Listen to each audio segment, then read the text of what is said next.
Story time. Baby Don't Cry. Screeching, screaming, the baby cries. In a cradle on the floor the baby lies.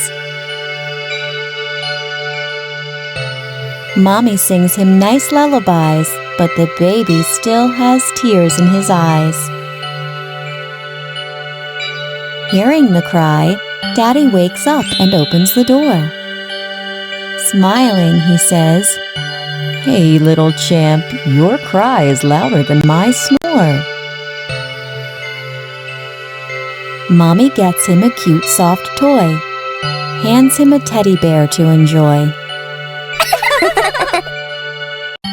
But the baby doesn't cease to cry, be it Daddy, be it Teddy, or a nice lullaby.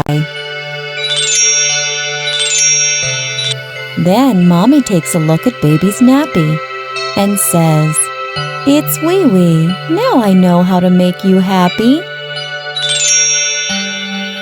Let's change your nappy. Oh, don't be shy. Dry and soft, the new nappy won't make you cry." Once Mommy is done with the chore, baby smiles, sleeps, and cries no more.